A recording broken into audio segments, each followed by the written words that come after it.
everybody, and welcome to another episode of NYC Moto Journey. This week, I did not get a chance to go on some long ride, go to the country, and just kind of collect some really cool footage. I was trapped at work majority of the time. So what I ended up with was a bunch of commuter footage, which, you know, honestly, with these like GoPro cameras is really, it still makes it look entertaining. But I didn't end up with anything crazy or scenic. So I decided to take the opportunity today to talk about a couple of the questions that random people ask me whenever I park my bike.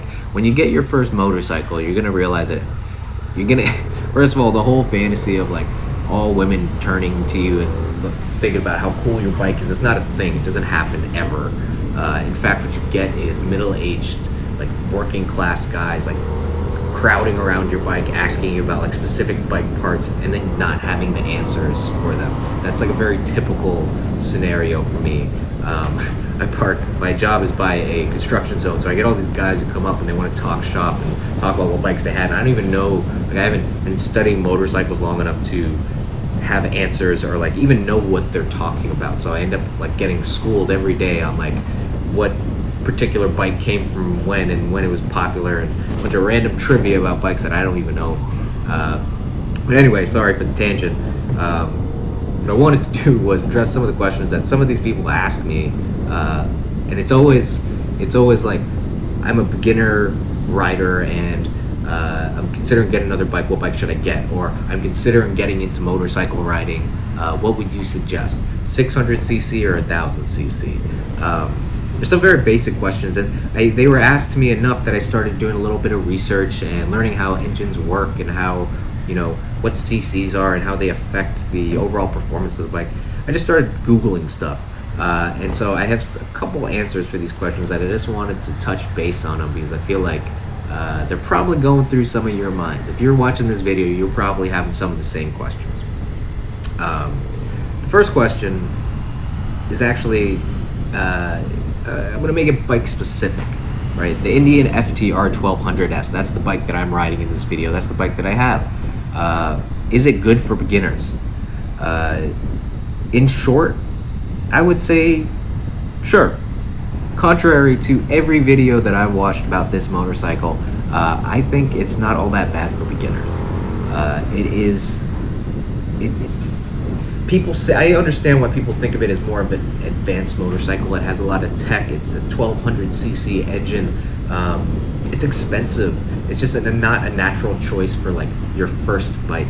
However, I don't think anything about it is unfriendly or unwelcoming or kind of unmanageable. In fact, I'm a new motorcycle rider myself, as I said in my last video, a 33-year-old native New Yorker who's brand new to motorcycling. I've started in August of 2021, and it is now March of 2022, so it's not a tremendous amount of time. I've only had probably collective 3,000 miles of seat time, and this is my second motorcycle. I started off with the BMW G310R. It's a 300 single-cylinder beginner bike, and I moved up really quickly to this bike, and no part of that transition was difficult or felt kind of unbearable. So I don't think that the Indian FTR is not doable or out of reach for new motorcycle riders. No. I also don't think that it's a bad bike for the city. You're definitely not getting the most out of it riding it through downtown Manhattan only. But you know, it's one of those things that you can quote unquote grow into. I kind of borderline hate that saying because I just think it's not, it's a very broad statement that doesn't speak to the specifics of what purchasing or choosing a motorcycle should be. But I think if you want to buy this bike and you ride primarily in the city and you want to get away and you don't want to do a weekend trip here or there, this is a perfect bike. It's really fun. It's it has a lot of low down torque. It's like kind of a cross between a cruiser and a sport bike. You get the low down kind of grunts that you get from a say a Harley or an Indian cruiser, Scout Bobber, or really any V twin. You get that like really aggressive raw feeling down low.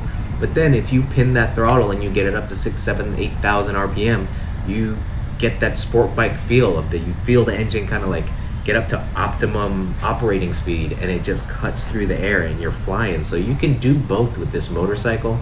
And you know, the transition from, you know, the first part and the second part is pretty seamless. Nothing is dangerous about it. Now if you're talking about, say, an inline four, let's talk about an R1, a Yamaha R1, which is an inline four. I think that's what that is, 1,000 cc's too.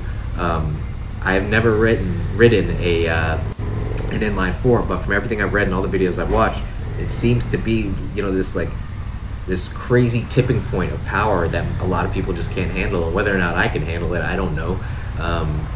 But it seems much more unfriendly, like just not something I'm interested in figuring out on my dime or my life. So I think that this bike is great for someone who knows that they have the self-control to, you know, it's self-discipline of going to the parking lot and really figuring it out, understanding how the clutch works, how each gear feels, and spending time to understand that. If you have that in you, I think that this bike is not out of reach. As you can see in the video, it can cut through traffic because you're in this upright seating position, so you're attentive, you're going. Right here, I think I'm in like second gear, and it's great. I can just power my way through anything.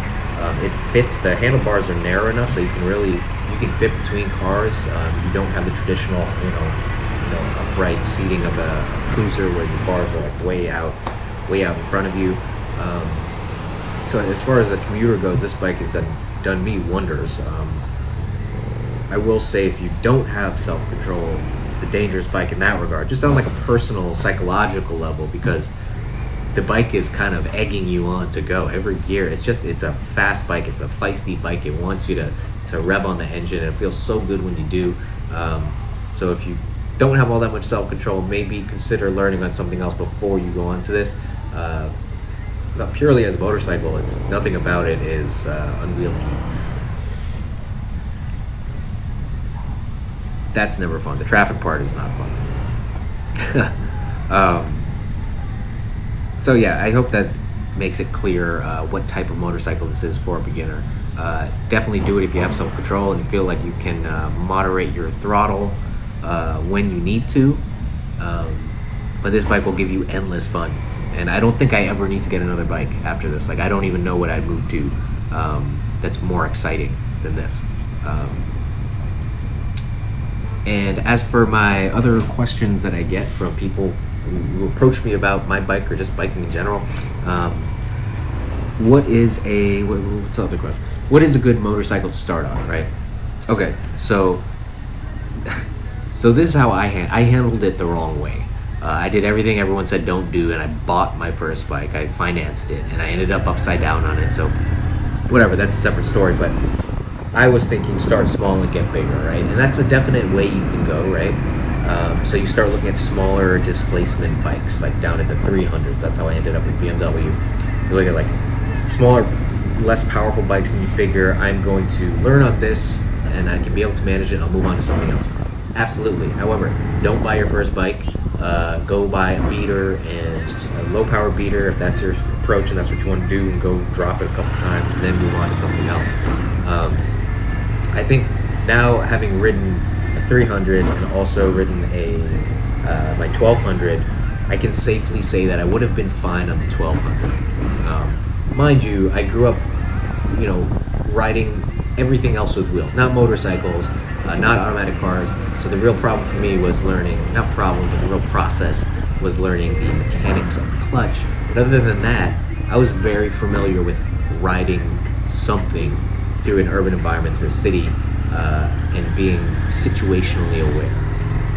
So that I found to be invaluable to me in riding motorcycles.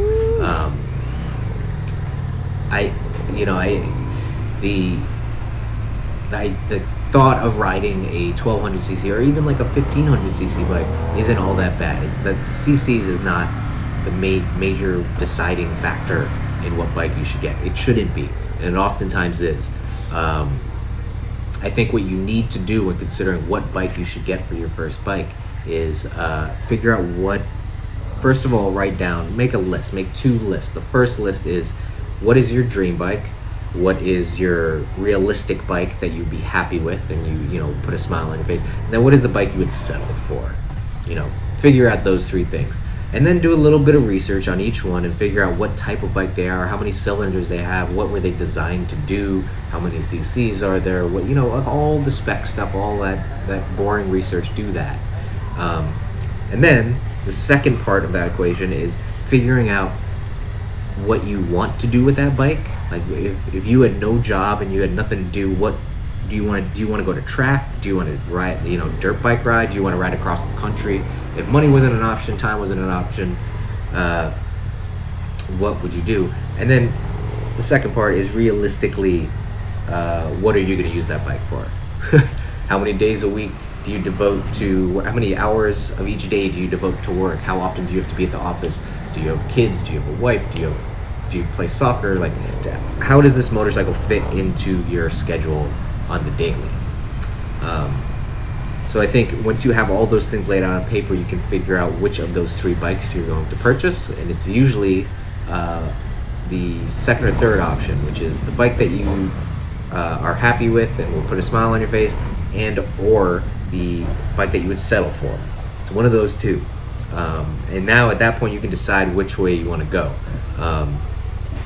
Getting a bike that doesn't fit your lifestyle, I think, is a recipe for disaster, or at least it sounds that way.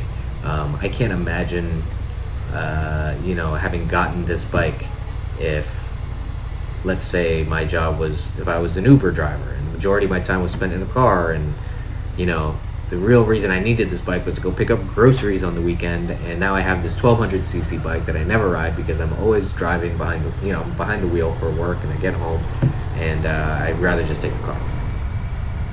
In that case, I should have gotten a scooter. I think those practical exercises, that practical approach, can be your best friend when looking for a motorcycle, because what you don't know is that you are signing on for, if you are financing, which the majority of people do, or you buy a secondhand bike, you're signing on for monthly payments, insurance payments, maintenance scheduling, motorcycle gear if you're smart. So a lot of time and a lot of money for something that you want to enjoy to its fullest. And realistically speaking, are you going to enjoy that on the track, on the street, or just on the weekend in your neighborhood? Whatever it is, you want to get the most out of it. So I think that those are the realistic questions to ask. It's not the fun questions, but you will be very thankful down the road.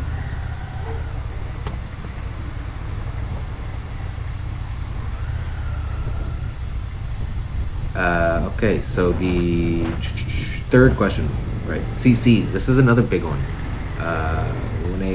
When I talk to people about bikes, right? Well, first of all, this is how this idea came up. Is people ask me what type of motorcycle I have, and I say, oh, I have an Indian FTR 1200. How many CCs is it? It's 1200 CCs. Everyone says, oh my God, how you've only been riding for this long? You know, that's such a powerful bike for only having ridden for 6 months, and that made me think about how important are CCs really, right?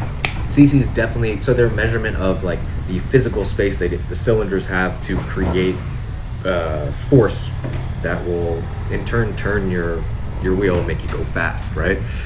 But it's not the only factor, right? It's how those CCs are divided up or applied, I guess displaced, right? That's where that term comes from, displaced. That's almost more important, right? So in inline 4, 1000cc inline 4 is going to ride a ton differently than my bike, which is 1200cc V twin. The power is applied very differently. So I think again, tying it into the considering what bike to get and how many CCs do I get, don't only consider the CCs, consider what type of bike it is and how the engine is built. So do a little bit of research on the engine and what different engine types produce, what type of power they produce. For me, this is again a totally manageable bike. 1200cc inline 4, I would have probably looped already and been on the side of the road. realistically speaking, that's what would have happened. So I'd say pay less attention to CCs. Don't let people dissuade you or tell you what you should get, or be intimidated by the amount of CCs that are in a bike. Again, back to the first point, figure out what bike you want, figure out how it fits into your life, and is that a realistic dynamic for you in this decision.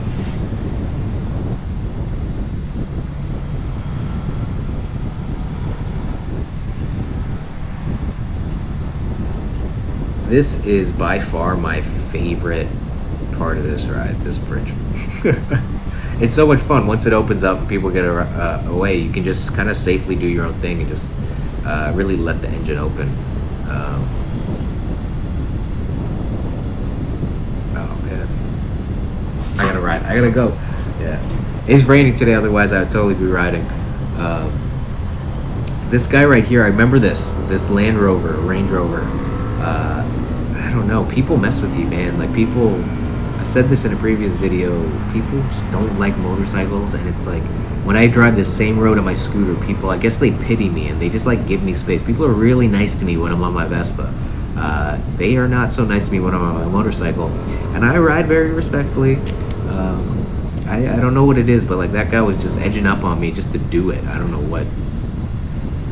Maybe he was just minding his business, someone crazy. I feel like that's a big part of like motorcycle interactions. Everybody assumes the worst in the other person, and oftentimes people are just doing their thing. You're in your own bubble. But anyway, that's all I got for this video. There's been a ton of commuting footage and hopefully some helpful tidbits of information for people who are new or thinking of riding or have questions about approaching motorcycling. I am figuring this out with you guys, or for you guys, in front of you guys. So any questions or topics you want to talk about or want to see me focus on, please drop them in the comments, or you can send me a private message, whatever you want to do. I am constantly learning and constantly trying to push myself in this world when I have the time. So until next video, I will see you guys. Be safe out there, and hopefully enjoy the nice riding weather whenever this clears up. See you guys next video.